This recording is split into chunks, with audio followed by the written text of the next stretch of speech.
السلام عليكم ورحمة الله وبركاته.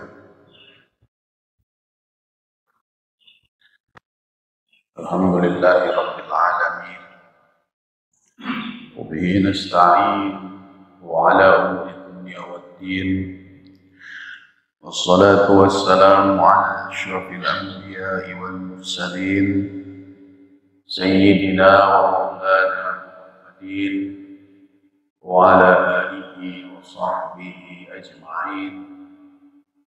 رب اشرح لي صدري ويسر لي أمري واحلل عقدة من لساني يفقهوا قولي.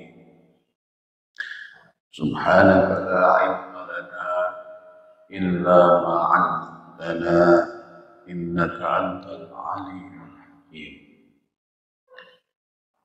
Yang saya hormati para pengurus Masjid Raya Cinere, para jamaah sholat subuh dan pengajian Masjid Raya Cinere, semoga senantiasa diberikan kesehatan oleh Allah Subhanahu wa Ta'ala.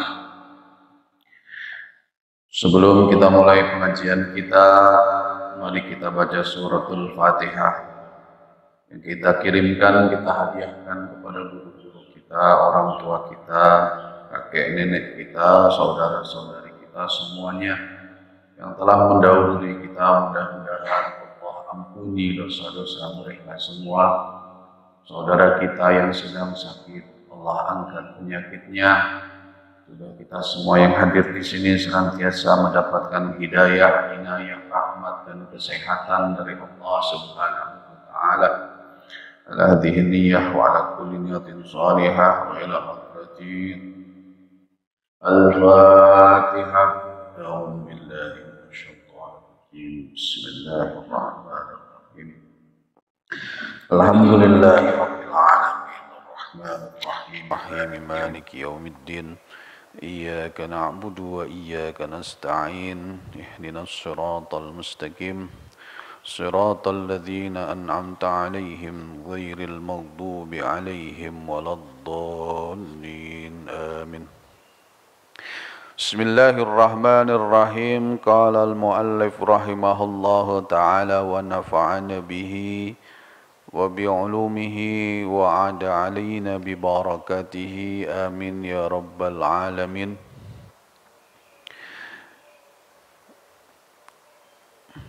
Ayatul munafiki salasun, idza haddasa kadzaba wa idza wa'ada akhlafa wa idza tumina khana. Rawahu al-Imam al-Bukhari wal-Imam al-Muslim an Abi Hurairah radhiyallahu an. Pada pertemuan kali ini kita sudah sampai pada hadis yang kelima, di mana pada hadis yang keempat kemarin, pada pertemuan bulan kemarin, bahwa bencana dalam agama itu ada tiga. Yang pertama adalah seorang yang ngerti ilmu agama tapi kesehariannya berlumur dengan dosa. Artinya dia dalam kesehariannya menutupi seluruh kesalahan-kesalahannya dan menunjukkan kesalehannya, tujuannya untuk mendapatkan kemanfaatan pribadi dan dunia. Yang kedua, imamun jairun, pemimpin yang sewenang-wenang.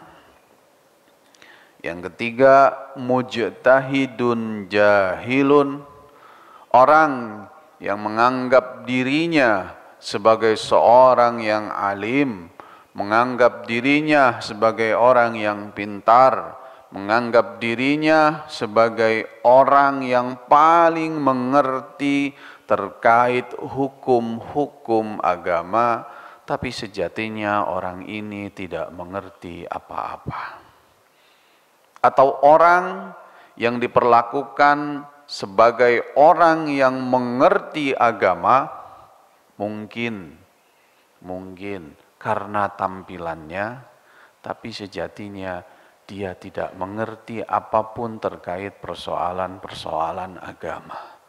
Maka kalau tiga ini kumpul jadi satu, ini adalah bencana buat kita.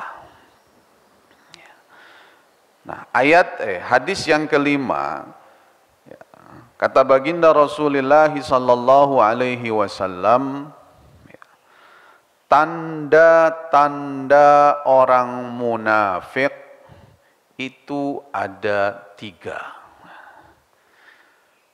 Maka kalau kita bicara munafik, kita harus bicara apa sih yang dimaksud dengan munafik.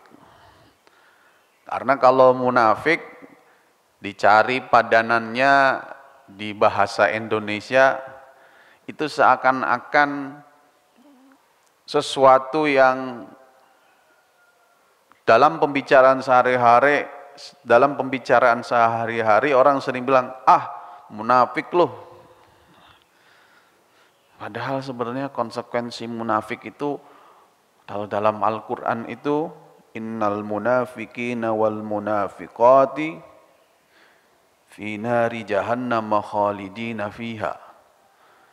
Orang munafik, laki-laki dan perempuan itu sudah masuk neraka. Fid darkil asfali, bahkan di neraka yang paling bawah. Jadi kadang-kadang ada istilah dalam bahasa Indonesia itu berbeda dengan istilah dalam bahasa Arab. Apa sih munafik itu? Kalau di kita, munafik itu ketika orang misalnya bilang sama temennya, saya tidak suka sama perempuan itu. Dalam pergaulan anak-anak muda ini. Tapi bilang sama temennya yang lain, saya senang sama dia. Begitu temannya cerita ke temannya yang sama-sama tahu, dia bilang, munafik loh, pura-pura nggak suka. Artinya dalam pemahaman orang, munafik itu adalah orang yang bermuka dua. Ketika bilang A sama orang lain, atau pada orang yang lain dia bilang B. Bisa dibilang pagi bilang kedelai, siang bilang tempe. Isu kedelai, awan tempe. Tapi sebenarnya apa sih yang dimaksud dengan munafik? Ya, asal kata dari nafaqo. Kalau kita pernah ke Mekah, ke Madinah, atau ke negara-negara di Timur Tengah, itu kalau kita lewat ke terowongan, itu ada tulisan nafaqo. Kalau bacanya itu an-nafaq, terowongan. Terowongan itu apa? Satu tempat yang memiliki 2 lubang. Ya kan? Lubang masuk dan lubang keluar. Nafaqah ini adalah sifat orang yang memiliki 2 wajah. Satu, menampakkan wajah keimanan. 2, menutupi wajah kemusyrikan. Atau dalam bahasa yang sederhana, nifak atau orangnya disebut munafik adalah orang yang menampakkan keimanan tapi menyembunyikan kekafiran. Tujuannya apa? kepentingan pribadi. Bahasanya, kalau bahasa sekarang itu, munafik itu musuh dalam selimut. Bagaimana sih ceritanya kok Rasulullah berbicara terkait dengan munafik? Maka ciri-ciri munafik yang pertama, idza haddasa kadzaba. Orang munafik itu kalau ngomong 99% bohong, 1% itu juga bohong. Jadi 100% dia berbohong. Kalau ditanya, hei kamu, apakah kamu beriman kepada Muhammad?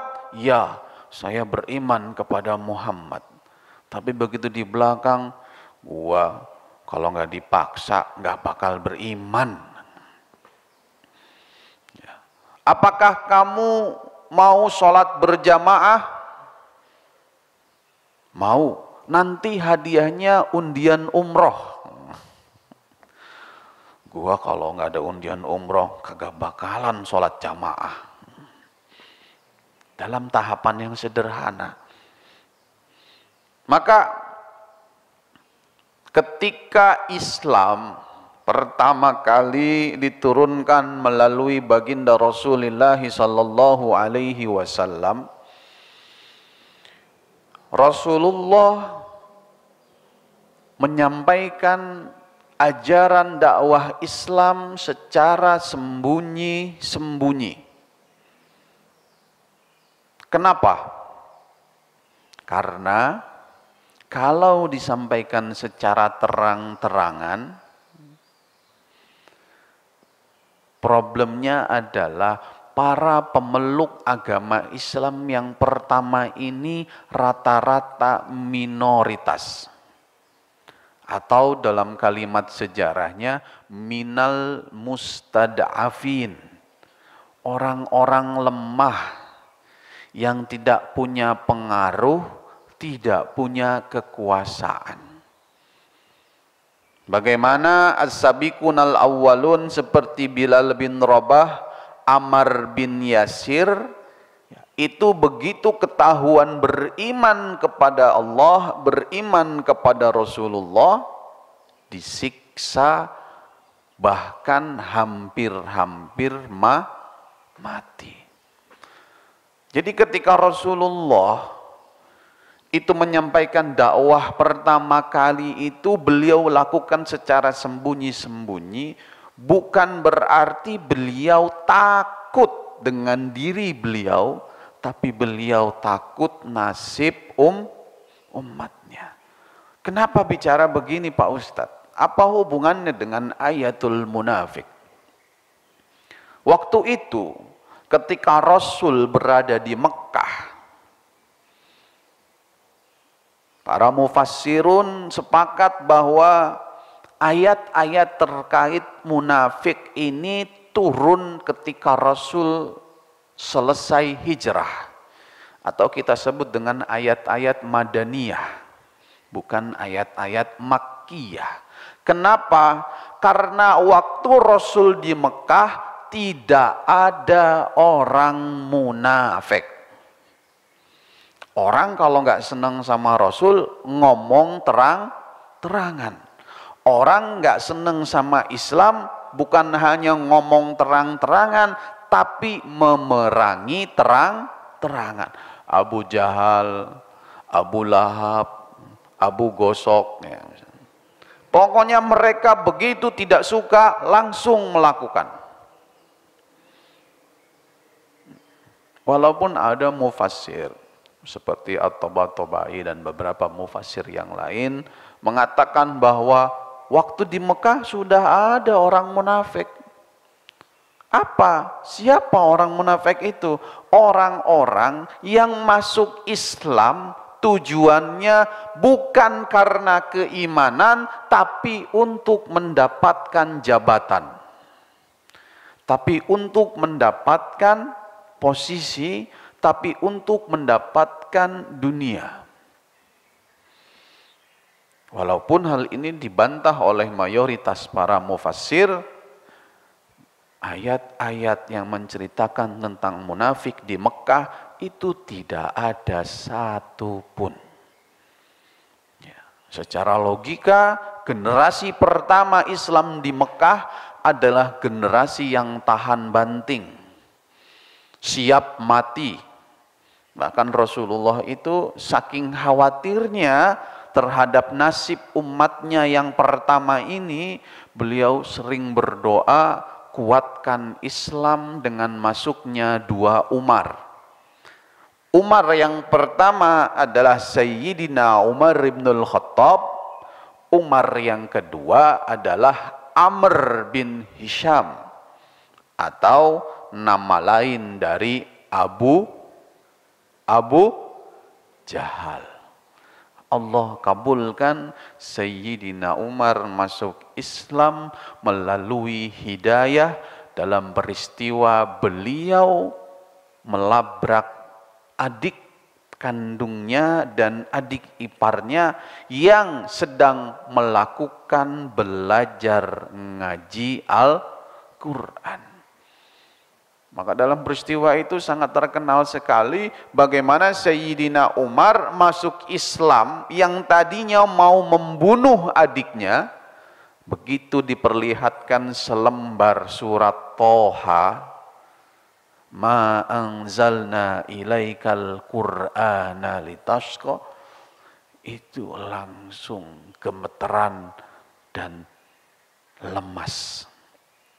Orang kalau bicara Al-Quran dalam konteks di masa di mana Al-Quran itu turun sebagai pelemah sastra yang waktu itu berkembang di tanah Arab, sehingga para pujangga-pujangga tanah Arab waktu itu mengatakan bahwa yang bikin Al-Quran ini sudah jelas bukan manusia. Kata Abu Jahal, ini bukan manusia, ini sihir. Kenapa? Karena orang mendengar itu langsung tertarik. Bahkan dalam riwayat yang disampaikan oleh Imam Ibnu Katsir dalam Al-Bidayah wan Nihayah, Abu Jahal itu saking tertariknya dengan Al-Quran, dalam beberapa kesempatan sering mencuri-curi dengar kalau Rasul lagi ngaji dengan para sahabat. Rasul ngaji dengan sahabat di rumah. Abu Jahal nguping. Enak juga ya. Apa mungkin ini Muhammad yang bikin? Ini tidak mungkin Muhammad yang bikin. Lagi enak nguping begitu, ternyata ada kafir Mekah yang juga ikut nguping. Abu Jahal ngelihat, wah ini anak-anak nggak bisa dibiarin. Dibilangin, hei besok-besok jangan ada yang nguping ya, bahaya ini. Nanti kita jadi beriman, kata Abu Jahal. Sepakat ya, besok nggak ada yang boleh nguping lagi. Ya, kita nggak nguping lagi. Besoknya ketahuan Abu Jahal masih nguping lagi. Karena apa? Karena memang cahaya keimanan itu belum bisa masuk ke dalam hati beberapa orang kafir Mekah, tentu atas kuasanya Allah Subhanahu wa taala. Wahai Muhammad, kamu tidak bisa memilih siapa orang yang bisa dapat hidayah dan siapa orang yang tidak dapat hidayah. Walaupun kamu doa berkali-kali, aku hanya berikan hidayah kepada orang yang aku inginkan. Maka Abu Jahal tidak bisa menerima cahaya keimanan karena rasa sombongnya yang luar biasa. Karena dia merasa yang berhak jadi nabi itu saya, bukan Muhammad. Muhammad ini anak yatim. Bapak ibunya nggak ada. Pamannya Abdul Muthalib dulu yang bantuin dia, yang ngurusin dia. Ini termasuk kategori pengusaha kecil, UMKM. Sementara saya pengusaha besar. Kok bisa-bisanya dia jadi pemimpin loh. Bahkan dalam riwayat lain dikatakan, kenapa Abu Jahal tidak mau masuk Islam? Karena kalau masuk Islam, Abu Jahal akan satu shaf, akan satu barisan dengan sahabat-sahabat yang secara ekonomi jauh lebih rendah daripada Abu Jahal, yang secara pengaruh jauh lebih rendah dari Abu Jahal, yang secara jabatan jauh lebih rendah dari Abu Jahal, yang secara nasab jauh lebih rendah dari Abu Jahal, sehingga kalau dia masuk Islam, dia satu barisan dengan budak-budak yang masuk Islam. Jadi yang bikin dia tidak mendapatkan cahaya keimanan itu adalah rasa sombong. Rasa sombong ini bahaya, benar, bahaya. Bahkan Allah mewanti-wanti jangan pernah ada rasa sombong di antara kita, karena yang punya rasa sombong, yang berhak punya sombong itu cuman Allah Subhanahu wa taala. Nah, Rasulullah di Mekah dakwah secara sembunyi-sembunyi. Orang kalau tidak senang menunjukkan rasa tidak senangnya langsung di depan Nabi. Bagaimana dengan ayat munafik? Ayat munafik ini turun ketika Rasul sudah hijrah ke Madinah. Kalau kita lihat ada surat Al-Munafikun, idza ja'al munafiquna qalu nashhadu innaka lakadzibun. Ketika ada seorang munafik datang kepada kamu, ini kisahnya tentang siapa? Tentang seorang sahabat namanya Abdullah bin Ubay bin Salul. Ini adalah pembesarnya Madinah dari suku Khazraj. Jadi ada suku Khazraj, ada suku Aus di Madinah, yang dia ini sebenarnya adalah calon pemimpin besar di Madinah. Pemimpin besar yang kira-kira kalau tidak datang yang namanya Muhammad Rasulullah, itu dia akan menjadi pemimpinnya Madinah. Tapi begitu Rasulullah datang, orang Madinah itu mendengar ada seorang nabi yang turun di tanah Arab, yang terusir dari kampungnya. Orang-orang Madinah sebelum Rasul datang itu sudah beriman. Makanya ketika Rasul datang dari Mekah perjalanan bersama Sayyidina Abu Bakar, terkenal riwayatnya Rasul disambut oleh syair yang sangat indah. Tala'al badru alaina min saniyatil wada' wajaba syukru alaina mada'alillahida. Orang Arab itu kan dalam tradisinya kalau seneng bikin syair, kalau susah bikin syair, kalau sedih bikin syair, kalau jatuh cinta bikin syair, kalau patah hati bikin syair. Maka ketika Rasulullah datang, penduduk Madinah sudah beriman. Muhajirin datang ke Madinah, diterima oleh kaum Ansor, diperlakukan dengan baik, diberikan modal kalau tidak punya kerjaan, diberikan istri kalau tidak punya istri. Tidak ada yang lebih mulia dari apa yang dilakukan oleh kaum Ansor. Maka ketika Rasulullah berada di sana, ada komunitas yang merasa eksistensinya, keberadaannya itu terganggu. Tapi mereka tidak bisa melawan karena mereka akan melawan yang namanya kelompok mayoritas. sehingga agar aman saya masuk Islam.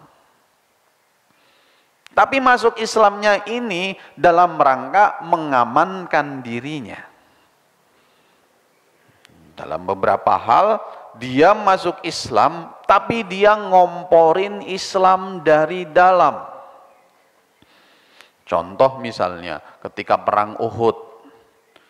Perang Uhud, kelompok Abdullah bin Ubay adalah kelompok yang kemudian memutuskan untuk pulang, tidak jadi perang. Kita kalau perang misalnya ada 1.000 orang, 1.000 orang berangkat dengan semangat membara misalnya. Tengah perjalanan 500-nya pulang. Kira-kira yang 500 ini goyang apa enggak? Loh, ini kok pulang? Ini gimana ini? Kita ini mau perang kok sudah ada yang pulang. Dengan berbagai alasan. Alasan begini, alasan begini, alasan begitu. Maka kelompok yang memisahkan ini namanya Abdullah bin Ubay. Termasuk ketika perang, setelah perang dengan Bani Mustalik itu, Abdullah bin Ubay juga yang ngomporin untuk tidak berperang dengan Bani Mustalik yang mau mengkudeta, menyerang Rasulullah Sallallahu Alaihi Wasallam. Ada satu kisah lagi, ketika ada seorang perempuan Muslim, ketika bertransaksi dagang di Madinah, dilecehkan hingga auratnya terbuka oleh orang Yahudi. Anak-anak Ansor, anak-anak Muhajirin itu kemudian membalas. Dan terjadilah peperangan. Yang mendamaikan dan menjadi juru bicaranya kaum Yahudi itu namanya Abdullah bin Ubay. Muslim. Tapi Rasulullah kira-kira tahu enggak kalau beliau ini munafik? Tahu banget. Tahu banget. Satu ketika putranya Abdullah bin Ubay, namanya Abdullah bin Ubay, seorang sahabat Rasulullah, juga seorang yang menulis wahyu. Kira-kira orang termasuk dalam generasi penulis wahyu ini, kira-kira orang pintar atau bukan? Orang pintar. Setianya luar biasa kepada baginda Rasulullah sallallahu alaihi wasallam. Kata Abdullah, Rasul, apa yang dilakukan oleh ayahku ini sudah keterlaluan. Kalau memang engkau perintahkan aku membunuh Abdullah bin Ubay, maka tolong serahkanlah kepada saya. Biar saya yang membunuhnya. Karena kalau orang lain yang membunuhnya, saya takut. Saya memiliki rasa yang saya benci kepada orang yang membunuh ayah saya. Kata Rasulullah, tidak, biarkan dia. Karena nanti orang akan bilang Muhammad membunuh sahabatnya sendiri. Karena sebelumnya Abdullah bin Ubay ini memprovokasi sahabat-sahabat Ansor untuk mengusir sahabat-sahabat Muhajirin. Gara-garanya ada perselisihan anak muda. Anak muda berselisih biasa, senggolan. Cuman yang di sini senggolannya ini nendang. Ada yang bilang mukul. Mukul pantatnya anak Ansor. Kata Abdullah bin Ubay, tuh lihat, dia dulu datang ke sini, kita tampung. Bahasa sekarang, kita pribumi, ono pendatang. Sudah kita tampung, kita kasih modal, kita cariin istri. Bahkan terkenal dulu ada sahabat Ansor yang punya istri 4, yang satu dikasih ke Muhajirin, saking baiknya. Diprovokasi sama Abdullah bin Ubay, tuh lihat, mereka sekarang sudah mentang-mentang, sudah berkuasa di sini, sudah jadi kelompok mayoritas, kita ditindas. Ini sudah saatnya penduduk Madinah Ansor bertindak tegas kepada kaum Muhajirin. Ada orang yang dengar namanya Zaid bin Abil Arqam, seorang sahabat Rasulullah, lapor kepada Rasulullah, Rasul, Abdullah bin Ubay tadi ngomong begini. Betul itu Zaid? Betul, kata Sayyidina Umar. Rasul, biar saya yang urusin ini bocah, ini sudah keterlaluan. Kata Rasul, tunggu dulu, saya panggil dulu Abdullah bin Ubay. Abdullah bin Ubay datang. Abdullah bin Ubay, benar kamu ngomong begini? Benar kamu mau mengusir Muhajirin? Benar kamu mau mengusir Muhammad? Waduh, enggak pernah Rasul, saya enggak pernah bilang begitu, demi Allah. Nah, kan? Ini kelakuannya kita sekarang nih, banyak yang sedikit-sedikit demi Allah. Benar, tadi saya lihat Pak Ustadz, demi Allah Pak Ustadz, demi Allah. Padahal hal yang sebenarnya tidak perlu kan, sumpah. Benar, semalam gue lihat pocong, demi Allah, demi Allah. Begitu dilihat jemuran, mau kenanya ibu-ibu. Demi Allah, padahal hal yang tidak perlu demi Allah. Padahal kan konsekuensinya berat. Konsekuensinya berat. Ada maling, sudah ketahuan maling, ada CCTV. CCTV-nya belum diperlihatkan. Saya cerita kemarin. Ya, beberapa waktu lalu saya nangkep maling kotak amal. Maling kotak amal. Sudah berkali-kali terjadi. Kita lihat CCTV, sudah jelas pelakunya, sudah gambar videonya itu detail. Begitu kita tangkap, ketika dia membongkar kotak amal karena dia punya kuncinya. Jadi ini jamaah juga Pak. Saya tidak tahu bagaimana modus operandinya sehingga dia bisa punya kunci. Begitu dia sedang membuka dan mengambil uang yang ada di dalam, uangnya ini dia pegang, 500.000, dia pegang ini. Kuncinya masih dia pegang, ditangkap sama anak-anak, saya datang, dia bilang, demi Allah Pak Ustadz, saya kagak nyolong, katanya. Tapi duitnya dipegang. Sama anak-anak sekarang juga begitu. Demi Allah Pak, kagak main game. Ini nggak sengaja kepencet jadi kebayar gamenya.